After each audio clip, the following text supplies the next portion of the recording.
We ask the questions. What is needed in the world? Is that going to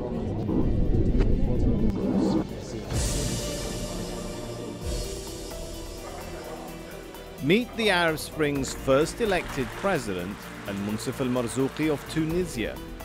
He often doesn't mince his words, he doesn't wear a tie, and thinks of himself as an activist fighting power as well as being in power. So, who is he? Long before the Arab Spring kicked off in Tunisia and forced the departure of then-President Ben Ali, he'd been fighting for human rights for years. As a young man, Al-Moncef travelled to India to study Mahatma Gandhi's peaceful resistance, and he spent time in South Africa to study its transition from apartheid. In 2001, he founded the Congress for the Republic Party, which was banned a year later, but Marzouki moved to France and continued running it from there. Following then-President Ben Ali's departure in 2011, Marzouki announced his return to Tunisia and his intention to run for the presidency. In December last year, the National Assembly elected him to govern the country. Today on Talk to Al Jazeera, we ask, can he deliver? A conversation with Tunisia's president.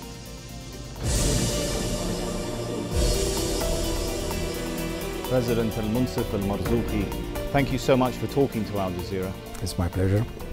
Your revolution seems like an ongoing process that faces still many challenges. For you, what is the biggest challenge of your revolution? Well, we are facing a lot of problems, but the main problem is probably employment, the high employment rate. You know, we have had this revolution because of the poverty of some regions, but as you know, it's extremely difficult, you know, to find jobs for more than 800,000 people. You know, you cannot find jobs in one day, not easily. So we have to look for investment. The problem is that our youngsters are extremely impatient, and I can understand. But so how do you manage expectations? You said they're impatient, and I think one of the biggest challenges post-revolution is managing expectations, maintaining hope. I was looking at a recent poll that said 65% of people in Tunisia say the situation now is bad. Perhaps expectations are always very high after a revolution. How do you manage that? Yes, it's our main problem, because it's extremely difficult to say to people, "Hi, you have to be patient because we don't have enough money. We need time," and people wouldn't understand. But on the other hand, you don't have any magic solutions, and they know that there is no other solution, because if let's suppose that they have a new government, because this government is not able to solve their problems, the new government would have the same kind of problem, this same kind of difficulties. So we don't have any other way to explain to people, and to let them know that there is a real hope, that we are not just selling words, that they can. If they wait, I won't say too long, 1 or 2 years, because Tunisia, we are going to have hard times for the next years, and probably for 2 or 3 years, but after that, they would see the result of our efforts. In that time, though, I was looking at some of the economic indicators. Unemployment has risen, I think, to 18%. Yeah. The country in 2011 suffered a recession instead of growth. Are you worried that things like that could reignite the situation, yes, at least in parts of the country? Yes, of course. And this is my the main problem is that sometimes, I have kind of I wouldn't say nightmare, but thinking that we can have a new revolution within the revolution, coming from the same areas, and that we probably could have dead or wounded in demonstration. That's terrible for us. Because so what do you say to yourself after that nightmare when you wake up? When I wake up, I say we have to go on. We don't have any other choice to work harder. And to talk to the people, and to explain them that we are facing also a lot of difficulties, that we are facing a lot of challenges, and But once again, we have to tell them the truth. And the truth is that, yes, it takes time, yes, it's difficult, but we have also a lot of investment coming from abroad, from Tunisia itself, and that they will see probably in 1 or 2 years, they will see the result of our efforts and of their patience. What about talking about abroad? Who do you look to for help? Well, I think Tunisia is very lucky because we don't have any enemy, and we have a lot of friends that understand very well that Tunisia is a lab now, and that's promoting democracy. Promoting development, economic development, is also promoting stability. And for Europe, stability is extremely important, and for our neighbors also, Algeria and Libya, stability is extremely important. So they know that if we succeed in this, in giving jobs to our youngs, if we succeed to promote more development in this very poor area, then Tunisia would be a success story. And this is why we have, I wouldn't say just promises, but many countries in the world really are interested in helping Tunisia. European countries, United States, Gulf countries, even Algeria and Libya. And this is why I say that Tunisia is a lucky country, because we don't have enemies, we have just friends who want to help us. Are you getting enough help from Europe, for example? Well, we have a lot of needs, you know. We can never say that it's enough, but I think, you know, Europe is facing its own problems. They're busy with their own crisis. They are busy with their own crisis, but... Do you ever feel kind of forgotten? No, I think that the Europeans are extremely interested in promoting Tunisia, not only for the interest of democracy, but as I told you, for because stability means also stability in the whole area, and the Europeans are extremely afraid from immigrants, you know, from illegal immigrants. So if there is a better economic situation in Tunisia, in Libya, and Algeria, that also will be in their own interests. From economics, let's talk a little bit about the political process in your country. When do you expect there will be parliamentary and presidential elections? Next year. I think we need 1 more year. You know, do you have any month in mind? Probably in maybe in April next year. You know, because I fear that we will have some problem with the constitution, because you probably know that for some part of the society, the very conservative part of the society, they wanted to put that the Sharia should be the in the constitution, right. And fortunately, we reach a kind of consensus between the most important political parties in Tunisia that we're not going to write that Sharia is, etc. So we are going to have a secular constitution, very good constitution, because everybody is interested in having protecting and promoting human rights and women's rights. There is a very large consensus about the constitution, so we are not going to lose time in writing the constitution. Do you think it can be wrapped up though by April next year? Yeah, I'm quite sure, because as I told you, I was very afraid about this, that the discussion about Sharia would take long time, but now it's okay. Everybody, we have reached this consensus. Yes. The government reversed, of course, since we're talking about internal politics, the government did reverse a ban on protests on one of the main streets, Al-Habib Bourguiba Avenue. You have a background as a human rights activist before you were president. Do you think it was a mistake for this interim government to ever have tried to stop protests there? I wouldn't say it was a mistake, but I would say that it was not. It ended in bloody clashes, which you probably weren't comfortable with. It was not good decision, and you probably remember that I said on television that I'm sorry for the violence perpetrated by the police, and that I would like, because you said you were a human rights activist. I'm still a human rights activist, and I will remain a human rights activist, because I think if we do not respect values when we are in the government, it means that we, talking about human rights when you are on the opposition is too easy. You have to stick to your values, otherwise they're not nothing. I want to ask you in a minute more about how you balance those two roles and wear those two hats of being a president and a human rights activist. That's really fascinating. But if I could continue on this point, you also said in the past that you hope for some accountability. Will there be accountability, any charges brought against some of the security forces who were involved in the crackdown on protests? Sure, yeah. When can we were working on transitional justice, and I think we did a lot, but it takes time once again, because if we want to respect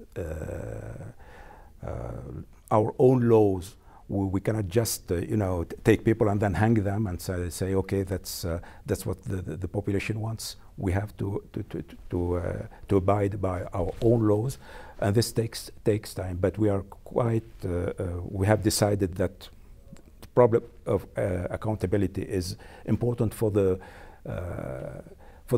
perception of the population, because the population needs that some people go to justice and be tried. Will there be charges, for example, against some of the security forces involved in the crackdown on protesters? We have to punish people, sure, but you have also sometimes to forgive and to forget. That's also extremely important for the health, the well-being of society. Yes, we have to punish, and I agree with you, but I always say that sometimes we need also to forget and to forgive.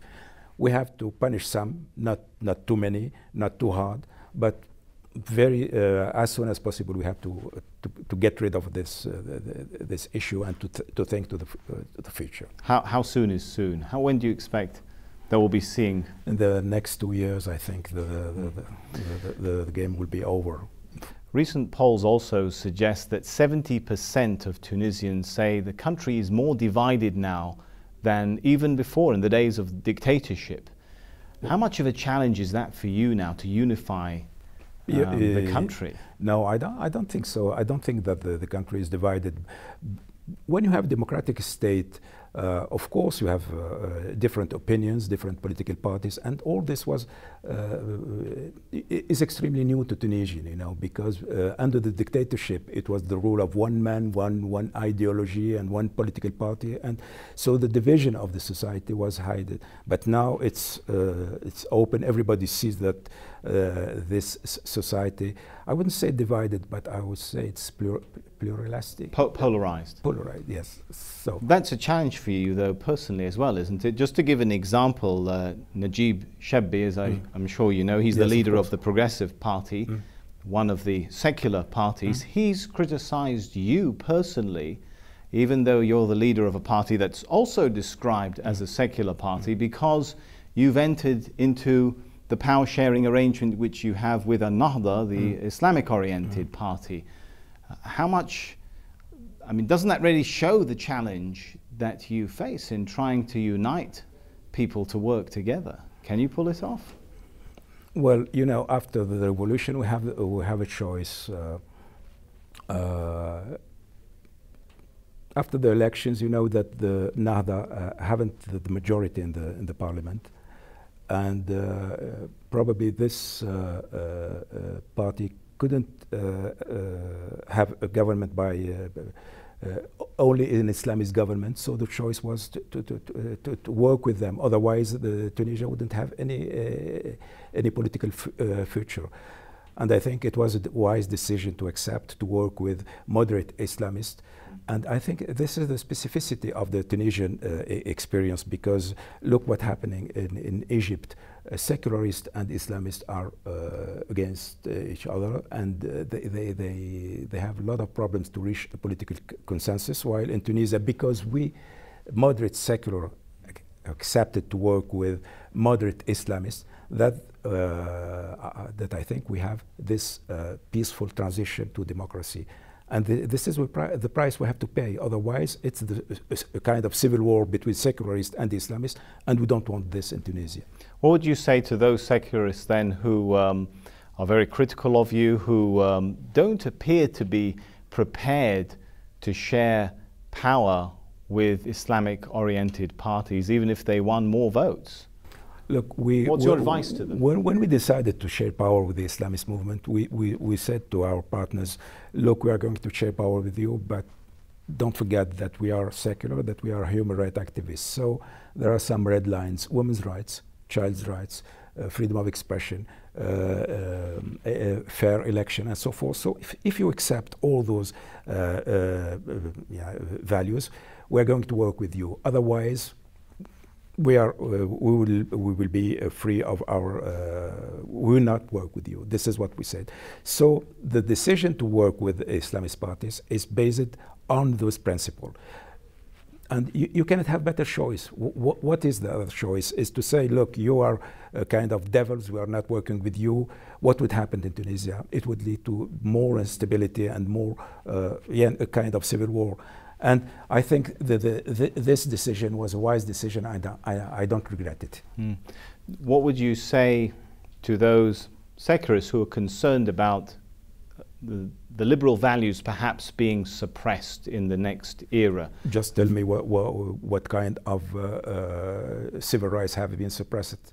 They give, for example, the examples of an author and a blogger who posted cartoons of the Prophet Muhammad and were issued with, a court issued them with jail time. Does that represent a threat to civil liberties in Tunisia? No, it doesn't represent any threat to civil liberties. I can assure you that civil liberties are protected in Tunisia, and that we're going to promote them, not only to protect them, but to promote them. And that decision to work with the Islamist party and Ennahda was based on the respect of those human rights and those democratic values. So I'm not afraid at all. And as President of the Republic, I'm extremely cautious about those civil liberties. And don't be afraid, Tunisia will never be a threat to all these democratic values. Is it possible to balance respect for one's culture and religion with civil liberties? Why as not? This case? Why not? Yes, of course. But you know, in every country, you have to respect the beliefs of people, and I don't think it's very wise to just to insult people, to insult the religion of people and say, this is my freedom of expression. No, your freedom of expression is important, but you have also to respect the freedom of belief, the beliefs of other people. And on the other hand, let's not forget as well, there are many religious people who are also very afraid and very anxious about what the coming era will bring them. I was reading an example of a lady called Rania Muqaddam, university student, who at one point police had forced her to sign a commitment that she would remove her headscarf before she goes to university. After years of suppression of religiosity in some ways, what would you say to the religious camp who are also very anxious about what the new Tunisia will bring them and whether it will bring them new religious freedom? Once again, I say that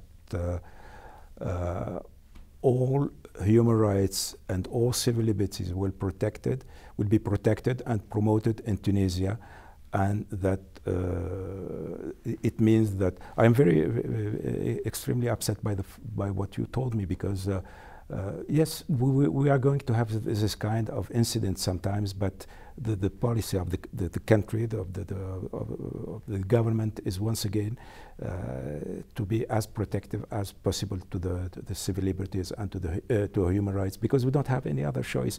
We will have some problem with this part of the population, but the main train is always, as I told you, to promote and to protect human rights. I remember the days when I would perhaps listen to you, watch you on television as a human rights activist. I never expected to be sitting here talking to you as President of Tunisia. Did you ever expect to be sitting here today as President of Tunisia? No. I was quite sure that,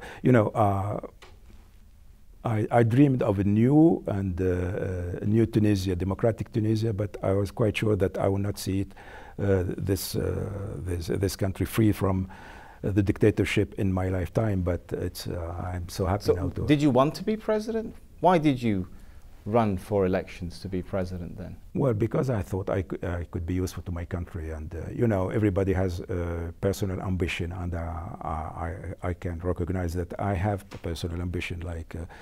But my ambition was mainly to serve my country, not only to serve my person. You don't look like other presidents. Observers have said when you speak, you sound more like a man speaking from the heart rather than from the book of diplomacy. You don't wear a very formal tie, and you still describe yourself as a human rights activist. Yeah, sure. How can you still be a human rights activist, but you also have power? I mean, who are you challenging as the human rights activist? Power can be useful when you're a human rights activist, because when I come to... so there's no contradiction? Not contradiction.